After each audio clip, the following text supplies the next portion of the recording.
The man known to history as the pirate Captain Blackbeard is an historical enigma. There is a considerable debate as to where he was born and grew up. Accounts from the early 18th century suggest his name was Edward Teach, Edward Tatch, or some variant of that kind.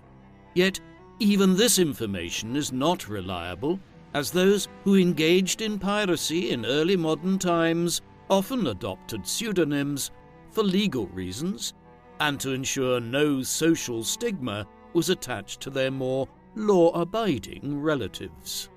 Traditional narratives tell that Blackbeard was born in the city of Bristol in southwest England around 1680. There is generally agreement on his birth being around this time due to descriptions of him being in his mid-30s in the mid-1710s. Supporters of the idea that he was born in Bristol point towards primary source documentation of the time, which refers to the notorious pirate captain as, quote, a Bristol man born. Furthermore, in the 17th century, cities like Manchester, Birmingham and Newcastle had yet to emerge as industrial centres and were little more than provincial towns, while Liverpool had yet to begin its bewildering ascent as the epicentre of the triangular Atlantic slave trade in England. In the 17th century, power resided in Bristol, which, around the time of Blackbeard's birth, was the home of much of England's Atlantic trade. Bristol was the second largest city and port in England, with many of its residents becoming employed as mariners, including, perhaps, the notorious Edward Teach. Other places have also been nominated as the original home of Blackbeard, including Jamaica. The theory behind this location is based on evidence from a separate contemporary document which refers to Blackbeard as, quote, born in Jamaica of very creditable parents. A third theory, which has been promoted in a recent book, contends that Teach was actually a man by the name of Edward Beard, who came from Bath County in North Carolina. As one reviewer of this book noted, in the absence of any concrete evidence with which to determine the actual facts of the notorious pirate captain's early life, the theory of his origins in North Carolina are as plausible as any other. While little is known of Blackbeard's early life, it is far easier to reconstruct the political and social world in which he lived. Whether he was born in Bristol, Jamaica, or North Carolina, he was born and raised in England's expanding colonial empire. England was a late arrival to successfully implementing colonization schemes in the New World, only beginning its ascent in the early 17th century when it established colonies in Virginia and in Massachusetts. Though other empires, such as Spain and Portugal, had begun conquering the Americas earlier, the English tenaciously continued to establish colonies in an attempt to expand their influence.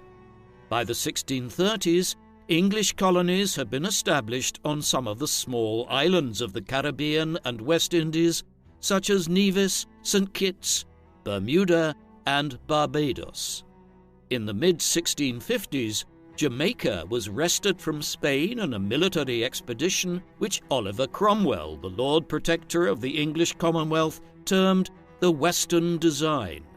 War with the Dutch Republic in the mid-1660s saw the Dutch colony of New Holland fall and was renamed New York by the English. Through treaty and warfare, English colonies also conquered Native American tribes' lands up and down the North American seaboard. Trade flourished between these new colonies and the home country, fueled cash crops such as sugar and tobacco. This was the world of the English Atlantic in which Blackbeard and many other pirates came to prominence in the early 18th century. It is worth briefly backtracking at this juncture to examine the nature of piracy in the early modern world. The word piracy is something of an historical misnomer. This word was not used initially in early modern times to refer to naval bandits. Instead, there were two types of what we would call pirates. The first of these, and the one from which the more modern word pirate is derived, were privateers. These were captains of ships who were employed in an unofficial capacity by the governments of European states to attack the shipping of rival nations.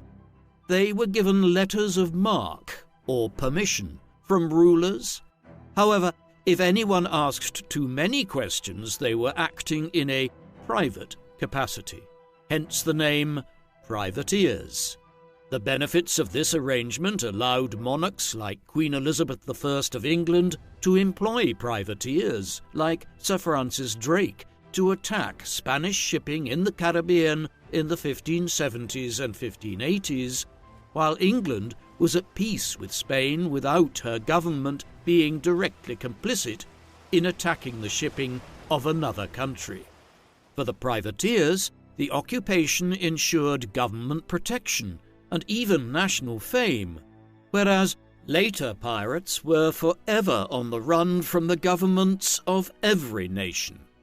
These latter kinds of pirates, who operated solely on their own initiative and who hid out in pirate havens, should rightly be termed buccaneers. These buccaneers operated primarily in the northern and eastern Atlantic in the first half of the 16th century, sailing out of remote ports in southern Ireland, the English West Country, and even parts of North Africa along the coast of Morocco. But by the second half of the 17th century, as European colonial settlements grew in number in the Americas, they had relocated westwards and were increasingly based out of pirate havens in the Caribbean, where they could strike directly at the growing number of ships travelling between the English, Spanish, and French colonies. The increase in Caribbean naval traffic led to a huge explosion in piracy in the Caribbean and Atlantic worlds by the time Teach was born. However, one final element was needed to drive the expansion of piracy in the early 18th century.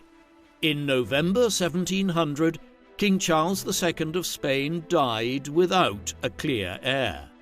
His will directed that Philippe of Anjou, a grandson of the King of France, Louis XIV, should succeed him. But the Austrian House of Habsburg also had a strong claim to the Spanish throne, and the English and the Dutch were anxious to avoid the French securing control over the vast Spanish Empire. Consequently, a pan-European war erupted, the War of the Spanish Succession. It lasted for 13 years. Much of it played out in the Atlantic world with numerous naval clashes along the eastern seaboard of North America and the Caribbean. As this occurred, the government of Queen Anne in England began fitting out extra ships to send to fight the Spanish and the French across the Atlantic, while letters of marque allowing privateer captains to attack Spanish and French shipping were also distributed. This latter arrangement was a cheap approach, as the government issued such letters to individuals who owned their own ships. A great many of those who became some of the most notorious pirates in the decades to come entered English government service in this way during the War of the Spanish Succession. Edward Teach was seemingly one of these naval figures. While we know virtually nothing about his upbringing and early adult years, there are snippets of evidence which suggests that he was active in the Caribbean by the 1700s and sailing aboard ships which were attacking Spanish shipping in the Caribbean during the war. Whatever the details of his background were, a few things are discernible by this time. For instance, we know that he could read and possibly write as well. It did not always follow that people could do both in pre-modern times. Some people could read, but were only able to make a mark on a document when it came to signing it, indicating that they could not write. Given this, he may have come from a family of fairly affluent background and had access to some schooling in his youth. By the late 1700s or early 1710s, he was actively sailing with the privateers who were in the semi-employment of the English crown in the Caribbean. Teach, or Tatch, was based out of Jamaica, and one near-contemporary account offers a brief reference to his time engaged in this activity, claiming he distinguished himself for his uncommon boldness and personal courage. However, he was never given command of a privateer ship and sailed under the direction of others. This is not wholly unexpected, given his relatively young age. It is possible that he had become one of the more senior officers on board one of these privateering ships by the early 1710s, given his rapid subsequent rise. In 1713, disaster befell the small army of English privateers plying the waters between Newfoundland and the Caribbean. After years of stalemate, the decision-makers at the courts of London, Paris, Madrid, and Vienna negotiated a peace settlement and agreed that if Spain and France never united under one member of the House of Bourbon, a member of the French royal family could sit on the Spanish throne. Britain and Austria were compensated for agreeing to this through the transfer of Spanish lands and colonies in Italy, the Mediterranean, the Caribbean, and elsewhere to them. With that, the War of the Spanish Succession came to an end, leaving thousands of privateers out of work. They now had a choice: return to land, try and find positions as legitimate mariners working on board merchant ships, or strike out as lawless buccaneers. Many chose the latter option, and Teach was amongst them. An account of his doings, published in 1724 in London, states that he headed to Barbados, and there he found employ on a ship of buccaneers commanded by Stede Bonnet, a figure who has become known as the gentleman pirate. Under Bonnet, Teach served as a foremast man, a middling officer, as they began raiding shipping sailing off the coast of the English colonies of North America. The exact chronology of events concerning Blackbeard in this first year or so of his piracy career is not entirely clear. He worked with Bonnet for a time, although Stede's genteel behaviour seems to have rubbed some of his men the wrong way, and they eventually ejected him from his command and appointed Teach as their new captain. Other evidence points towards Blackbeard and Bonnet ultimately remaining on good terms. In any event, Bonnet was back up and running with a separate crew before long, and through much of 1717, Blackbeard, Bonnet, and another pirate captain by the name of Benjamin Hornigold were attacking shipping in the Western Atlantic and Caribbean. They were particularly active in the waters off the Carolinas and what would later become Georgia eastwards towards the Bahamas, where points like New Providence were effectively pirate havens at this time. This stretch of water from the Outer Banks eastwards was completely lawless in the immediate aftermath of the war, and it was here that Blackbeard and Bonnet made their names and their riches, attacking any Spanish, English, or French merchant ships attempting to pass from Florida north towards the ports of Philadelphia, New York, and Boston. By the autumn of 1717, Blackbeard was, by and large, sailing in alliance with Hornigold. They had 3 ships: an old sloop which Teach had acquired around the time he was still a junior partner to Stede Bonnet, and the ship which he acquired after Bonnet's crew removed him from his leadership position. This was called the Revenge, a not uncommon name for pirate ships. One wonders why the name abounded. Perhaps these former privateers felt they had been treated poorly in the peace settlements arranged in 1713 and 1714, and believed that their turn towards piracy was an act of revenge against the government that had not provided adequate compensation for their wartime service. To these two ships was added Hornigold's ship, the Ranger. A fourth ship of an unknown name was added soon afterwards, so that Teach, Hornigold, and others, such as David Heriot and Israel Hands, who were junior commanders to Blackbeard, were sailing a small flotilla of pirate ships along the eastern seaboard of North America. Records indicate they captured numerous ships and robbed them of their goods here in October 1717. These included the Robert and the Good Intent, two ships based out of Philadelphia in Pennsylvania and Dublin in Ireland. The score must have been substantial, as Hornigold decided to retire after these attacks. He left with one of the smaller sloops and the Ranger. In an interesting twist, Hornigold soon offered his services as a pirate hunter. He and Teach would never see each other again. While Blackbeard and his crew were now down to the smaller sloop and the Revenge, they soon acquired the ship which Blackbeard is most famous for owning. On the 28th of November 1717, he and his men came across a French ship not far from the island of St. Vincent in the Caribbean.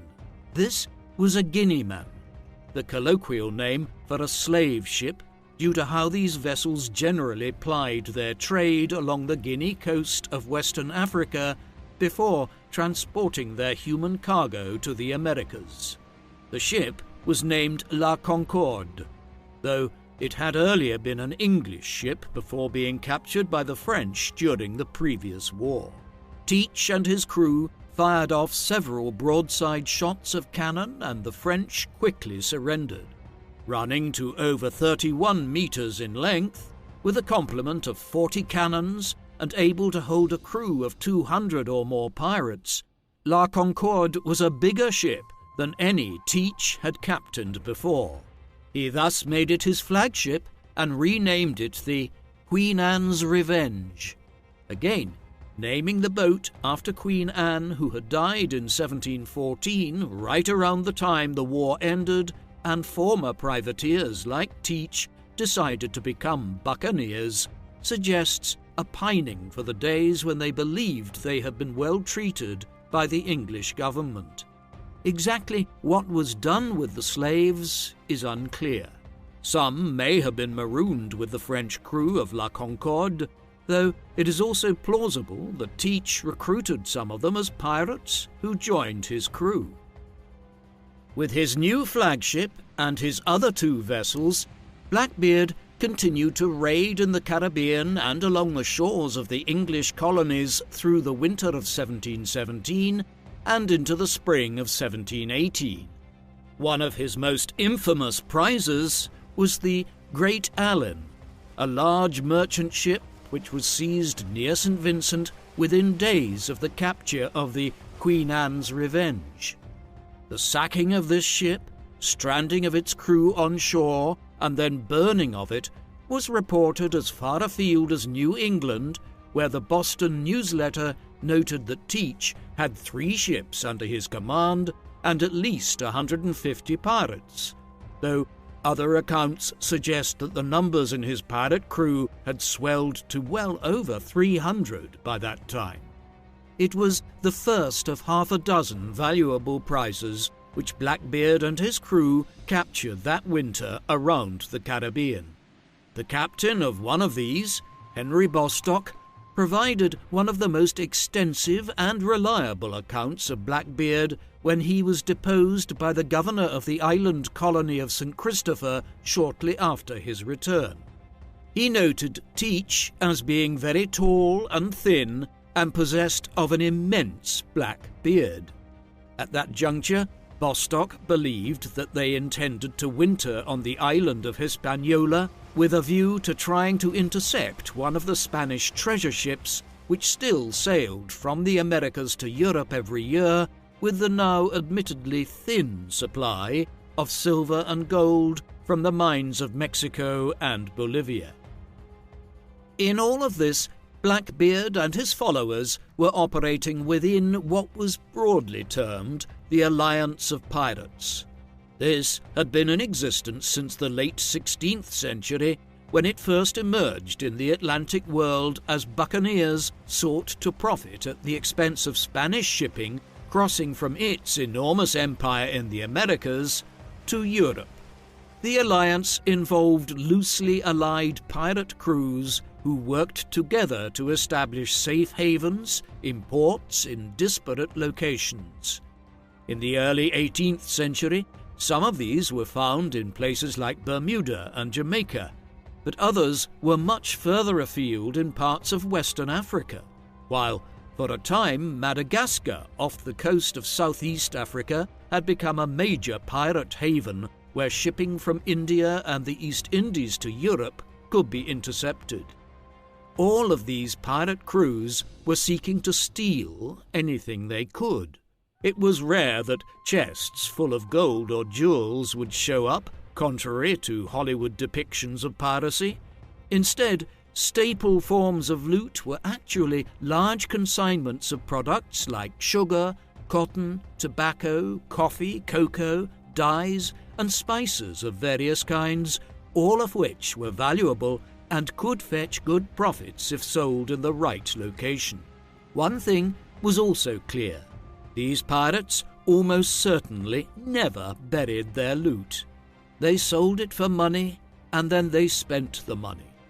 If a pirate was wandering around the Caribbean in the early 18th century with a map with an X on it, he was very much an oddity. Blackbeard's reputation within this alliance of pirates was established quickly. While much of the legend surrounding him was burnished by tall tales in later times, there is little doubt that he managed to impress his contemporaries through his audacity and also his physically imposing presence. His beard was, one will not be surprised to learn, black, and was grown in such a fashion that it covered much of his face. It was memorably described as a large quantity of hair which, like a frightful meteor, covered his whole face and frightened America more than any comet that has appeared there for a long time. So long was it that he would twist some of it into ribbons and turn them round his ears in pigtails. In combat, he was said to walk the deck of his ship with a bandolier of 3 pistols slung over his shoulder and wearing a fur cap. Legend has it that some form of lit matches or dynamite was placed by him coming out of the sides of his cap or beard, so that, quote, imagination cannot form an idea of a fury from hell to look more frightful. His private life had an element of pure fiction and legend around it. For instance, the important account of Teach's life, which was published in 1724, claimed he was a polygamist who had been married at least 14 times, with a dozen of his wives still alive at the time of writing in the mid-1720s. It was common practice, the same author noted, for the pirate captain and his wives to engage in orgies. How much of this can actually be taken seriously, or whether or not it was entirely fabricated to shock a gullible reading audience in early Georgian England, is open to considerable debate, though it is notable that many historians of the golden age of piracy do think that the author of this account, a writer who went by the pen name Charles Johnson, was himself a pirate who may have been active in the Caribbean in the late 1710s. Teach, or Tatch, was also known for his heavy drinking. On one occasion, after a night of heavy imbibing, he allegedly had his men set fire to the entire lower deck of a ship and then wandered around roaring about how he had created a version of hell. A journal of his, which has not survived, but which was allegedly found in his ship after his death, contained entries like, "Such a day, rum all out," and elsewhere, "Such a day, took one with a great deal of liquor on board, so kept the company hot, damned hot, and all things went well again." It isn't difficult to see from descriptions like this how Blackbeard and pirates like him gained a reputation for loose living and debauchery. These salacious and often fantastical details about his appearance and private life aside, Blackbeard's reputation and legacy was based above all other things on his actions in the winter of 1717 and into the spring and early summer of 1718. After wintering in the Caribbean, he and his men evidently abandoned the idea of striking at the Spanish treasure fleet and instead sailed for the Carolinas in North America. It was at this time that Teach decided that they would blockade the port of Charleston in what is now South Carolina. Charleston was one of the most important port towns in the entirety of the British colonies across North America. By the early 18th century, it was the epicenter of the tobacco trade in the southern colonies, and huge consignments of tobacco were shipped from there to the European market every year. Few people would have ever considered attacking a port this substantial for the very simple reason that it would have generated too much attention, and it was assumed that the defences of the port would be substantial enough to ward off a pirate attack. But Teach was about to prove them wrong. That May, his ships showed up on the outskirts of Charleston. The blockade of Charleston continued for a period of 9 or 10 days. The port of Charleston lies inside the Charlestown Bar, a bar or stretch of shoals which form a shallow barrier at the mouth of the Ashley River. Ships have to navigate the Charlestown Bar carefully to avoid running aground on the shoals. Aware of this, Blackbeard and his crews anchored their ships along the bar and waited here for their prey to try and enter or leave Charleston. They captured several ships in the process, one being the Crowley, an English ship which was disembarking to head across the Atlantic to London. On board were several prominent officials and figures who Blackbeard took captive, sending word to the governor of South Carolina, Robert Johnson, that he had them prisoner and demanding ransom, principally in the form of medicines, an act which suggests an outbreak of disease of some kind amongst Teach's crew, or perhaps a growing penchant for smoking opium amongst the pirate crew.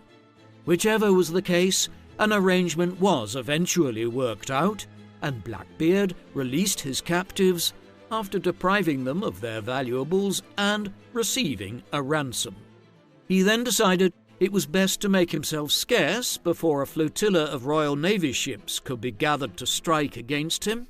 The blockade of Charleston was one of the most striking events in the whole of the golden age of piracy, a period of upwards of 2 weeks in which a pirate crew managed to effectively block all passage in and out of one of the foremost port towns of North America. While the blockade of Charleston might have seemed like a striking statement about the power of the alliance of pirates in the years following the War of the Spanish Succession, events were conspiring to bring about a major crackdown on the actions of Blackbeard and his many allies.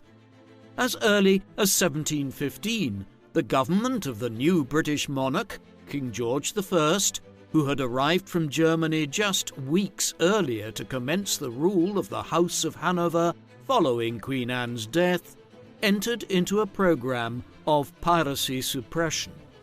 The new king and his ministers were deeply disturbed to learn that a great many of the mariners and privateers who had so recently been allies of the crown against the French and Spanish were now attacking any shipping they came across indiscriminately. On the one hand, it struck at English economic interests in the region, while the fact that those who were attacking the ships in the Caribbean and North Atlantic had so recently been allied with the crown risked creating a diplomatic crisis for England if they continued to strike at French or Spanish ships. Consequently, there was a determination to end the piratical activity from 1715 onwards. This made little headway in the first year or two. It wasn't until the HMS Scarborough, a ship of the Royal Navy, managed to capture a pirate ship off the island of St. Croix in the Caribbean early in 1717 that the first victory was achieved. But there was a clear awareness that dozens of pirate ships were operating across the North Atlantic.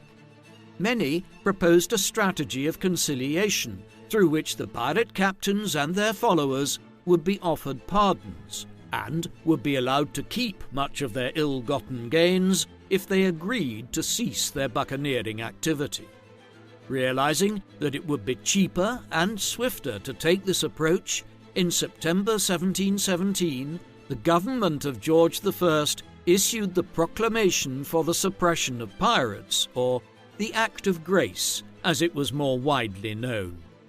It stipulated that any pirate who surrendered himself to a senior English magistrate or governor in one of the North American colonies, or in the Caribbean before the 5th of September 1718, would be pardoned of any crimes he or she had committed prior to the 5th of January 1718. The deadline was subsequently extended forward to the 1st of July 1719. The catch was that anyone who did not surrender by that time would have a large bounty placed on their head and would be hunted by the Royal Navy. Blackbeard and many others like him now had to make a decision: accept the riches they had accumulated and retire, or keep going and risk everything. Teacher's movements in the months that followed, and indeed the course of the remainder of his life, were substantially influenced by two figures of very differing temperaments and attitudes towards piracy. One of these was Charles Eden, a British colonial officer who had been appointed as the governor of North Carolina in 1714 and who held that post through the early 1720s. Eden was notoriously corrupt and was clearly in cahoots with Teach and others like Stede Bonnet and Benjamin Hornigold. One important source for the life of Blackbeard, published in 1724, even suggests that Eden oversaw the nuptials for one of Teach's 14 marriages. Official complaints concerning his conduct in the late 1710s suggested he had benefited financially and materially from facilitating piratical activity off the coast of the Carolinas. This was the figure to whom many former pirates turned to obtain pardons in 1718 and 1719. The counterpoint to Eden was Alexander Spotswood. He was a military commander who had been appointed as the governor of the Virginia colony to the immediate north of the Carolinas in 1710, in the midst of the war with France and Spain. He is generally credited with expanding the Virginia colony in the years that followed and beginning the process whereby the colony expanded westwards into the Blue Ridge Mountains and into what would become the state of West Virginia. Spotswood was a by-the-book government official who did not engage in the kind of corrupt dealings his colleague in North Carolina did. When the orders began arriving from 1715 onwards to crack down on the growing piracy threat, he was determined to implement those same orders.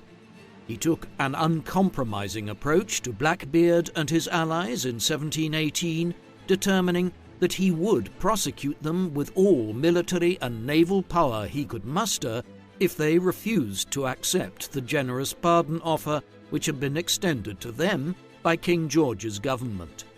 Eden and Spotswood loomed over the pirates in the late 1710s, one offering a way out, the other promising their destruction if they did not surrender.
Offer that Blackbeard decided to seize one last large score by blockading Charleston, safe in the knowledge that he could avail of the pardon offer thereafter. He then blockaded Charleston, scored a big final loot, and ran the Queen Anne's Revenge aground 2 weeks later in order to drive off most of his crew and so be able to seize a greater proportion of the loot himself. This would certainly match with the fact that in the midsummer of 1718, just a week or two after the flagship was destroyed, he presented himself before Governor Eden and obtained a pardon from the Crown government for all his previous wrongdoings. This was a brilliant way of extricating himself from the pirate life, having acquired some hefty riches in the process of a few years of buccaneering. Even more fortuitous for Blackbeard and other pirates were the growing tensions between England and Spain following Spain's reoccupation of the island of Sardinia in the Mediterranean, one of the territories it had ceded to Austria a few years earlier at the end of the War of the Spanish Succession. If war broke out yet again between England and Spain, Teach, Bonnet, and others were doubtlessly calculating that they might find themselves being offered letters of marque to operate as privateers on behalf of the English government once more. If Blackbeard was imagining that he could have his cake and eat it in this fashion, then he was soon disabused of the notion. Having obtained his pardon from Eden in late June 1718, he and many other pirates began settling in coastal communities along the shores of the Carolinas. But he hadn't banked on the more scrupulous governor of Virginia, Alexander Spotswood. No sooner had Eden handed out pardons to Blackbeard and many other pirates, who then began settling along the Outer Banks and other parts of the Carolinas, than Spotswood began preparing to prosecute these same individuals. He was able to do so because there was a flaw in Blackbeard's plan. The proclamation for the suppression of pirates, or the Act of Grace, that had held out the promise of pardons to buccaneers like Teach, had contained a very specific provision that anyone availing of the amnesty offer could do so until September 1718, a deadline which was later extended into 1719, but it also contained a proviso that they would only receive pardons for crimes and misdeeds perpetrated prior to the 5th of January 1718. This stipulation had been included for a very specific reason: to prevent individuals doing exactly what Blackbeard had done, learning of the pardon offer and then deciding to engage in one last bout of piratical activity, knowing that a pardon could be acquired afterwards. Teach had done precisely this when he blockaded Charleston, an action which had been carried out 4 months after the 5th of January 1718 deadline. Armed with this knowledge, Spotswood was determined to prosecute Blackbeard and his followers regardless of the pardon which Eden had issued to them in the summer of 1718. As Spotswood began plotting to undermine Blackbeard, Teach himself was settling down near Bath Creek on Plum Point in North Carolina. He still had one small ship left after the wreckages in June, and he had put in a petition to become a privateer as England descended into war again with the Spanish. Many of his more loyal crewmen settled in the region with him. Eden probably was anxious that he would obtain a letter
by the local government of the Virginia colony, who were worried that Teach and his associates would become a major problem for their trade and would soon begin attacking ships if left to his own devices in North Carolina.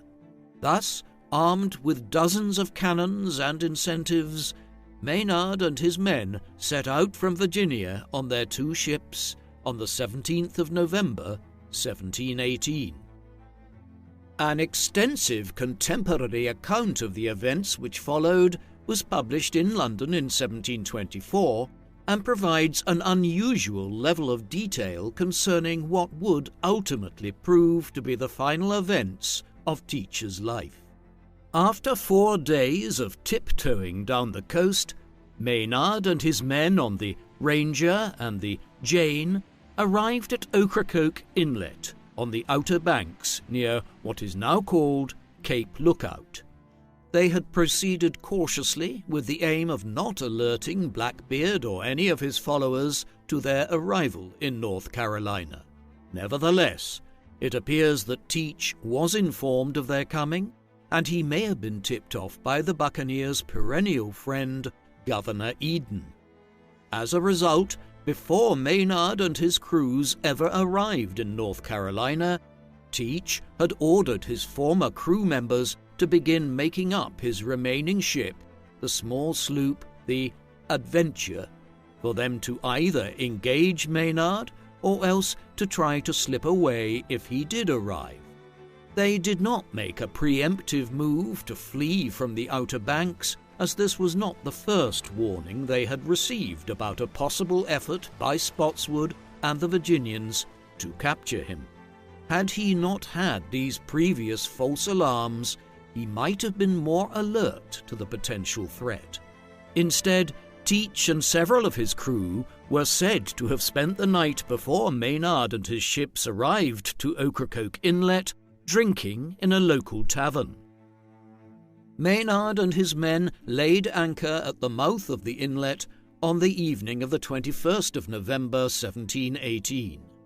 They spent the night there and only moved in the morning after hoisting the king's colours to let anyone they came across know that they were on Crown business. By then, Teach and approximately 24 of his men were on board the Adventure. Blackbeard cut the cables to loosen the ship and ordered his men to begin firing at Maynard's ships. His undoing was that the Adventure ran aground as he went to escape. Maynard was thus able to weigh anchor and pull up close, ordering his superior number of men, who had far more cannons, to begin firing on the Adventure. An exchange followed between Blackbeard and Maynard shouting across the water at each other, with Teach allegedly finishing it by raising a glass of spirits to his assailant and drinking it with a shout that he would offer Maynard and his men no quarter, before once again ordering his men to open fire. 12 or so men were lost on both sides in the exchange of fire which then followed. Blackbeard nearly won the day as Maynard's men tried to engage them through the shallow waters. Teach made it to Maynard at this juncture and was engaging him when Maynard's sword broke. The lieutenant would probably have died had one of his men not suddenly intervened and sliced Teach badly along his neck and throat. He was shot moments later, at which point his few remaining followers began fleeing from the scene as Blackbeard fell dead to the ground. It had been a fitting last stand. As one account put it, here was an end of that courageous brute who might have passed in the world for a hero had he been employed in a good cause. Maynard ordered that his head be cut off and taken on board his ship. He then sailed onwards to Bath Town to acquire medical aid for his wounded men. Correspondence between Teach, Eden, and others was allegedly discovered on the wreck of the Adventure and in Blackbeard's house, which indicated the governor's complicity with the pirates and even individuals in New York. A diary of Teach's was also apparently discovered, though if this is true, it sadly has not survived. After recovering somewhat at Bath Town, Maynard and his men, with several of the pirates taken as prisoners, returned to Virginia to collect their bounty. Many of the prisoners were placed on trial and later executed.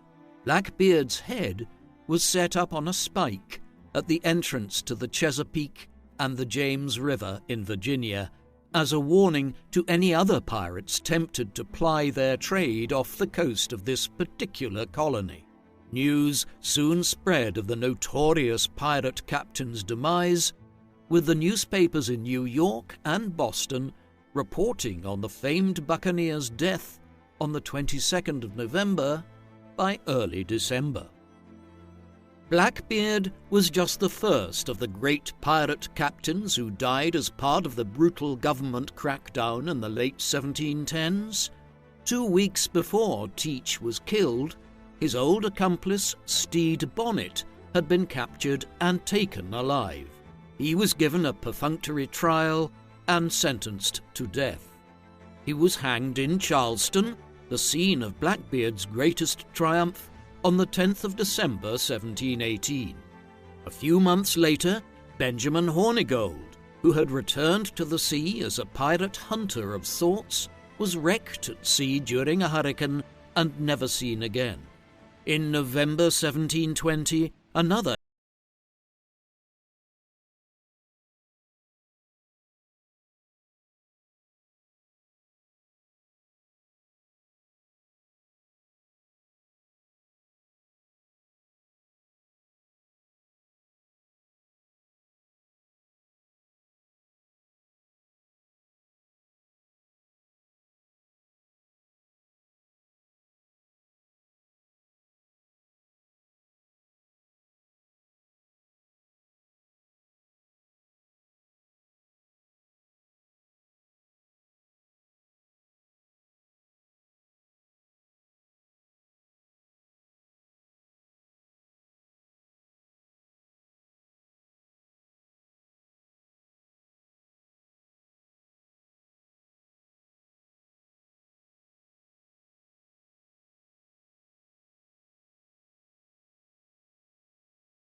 notorious pirates, and was allegedly authored by a figure called Captain Charles Johnson.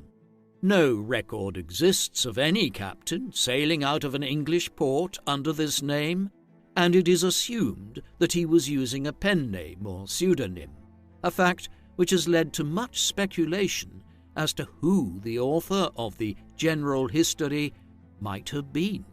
The most interesting theory holds that the author was Daniel Defoe, who had published his canonical work Robinson Crusoe 5 years earlier in 1719. Whoever the author of the General History was, it cannot be understated how influential it was in establishing modern ideas concerning the golden age of piracy and the reputations of figures like Blackbeard and Stede Bonnet. In it, Teach and over 24 other famous pirate captains were profiled, while elements of the pirate life, such as the raising of the Jolly Roger flag, were noted. Blackbeard's reputation and legend was further enhanced as the years went by. The 19th century saw a renaissance in pirate lore. For instance, He was the basis of the central character in Matilda Douglas's fictional work, Blackbeard, A Page from the Colonial History of Philadelphia, though it had little to do with his actual actions off the coast of North Carolina. More significant was the publication in serial form in the early 1880s of Robert Louis Stevenson's Treasure Island, a work which more than any other established a wide array of tropes concerning the buccaneers of the golden age of piracy. Blackbeard is both mentioned directly by Stevenson, and one character is named Israel Hands, in reference to the deputy commander of the Queen Anne's Revenge. A slew of popular works in the 20th century have all been based to some extent on Blackbeard, notably J.M. Barrie's rendering of Captain Hook in Peter Pan, a pirate captain whose hook hand is the equivalent of Teach running around the deck of his ship with dynamite in his beard. A great many television shows and films have centered on characters either called Blackbeard or based on the popular cultural image of Blackbeard, the most recent version being found in Disney's Pirates of the Caribbean franchise. Blackbeard's status as the most infamous of all the buccaneer captains of the golden age of piracy has ensured that academic interest in him remains high, and universities have been able to obtain funding for projects related to him, no matter how loose the connection might be. In the late 1990s, a project discovered the wreckage of the Queen Anne's Revenge off the coast of North Carolina. Naval archaeological expeditions at the site have since retrieved 30 cannons and tens of thousands of different artifacts which can be associated with the wreckage. Live underwater footage of the wreck was even broadcast in the early 2000s. In 2011, the National Geographic Society confirmed that the wreckage was Blackbeard's infamous ship, as sufficient evidence had accumulated by that time to confirm it as such. Notably, a wine glass decorated to commemorate the accession of King George I as the new monarch of Britain in 1714, and a sword similarly marking the accession of Louis XV as King of France in 1715. Fragments of a book entitled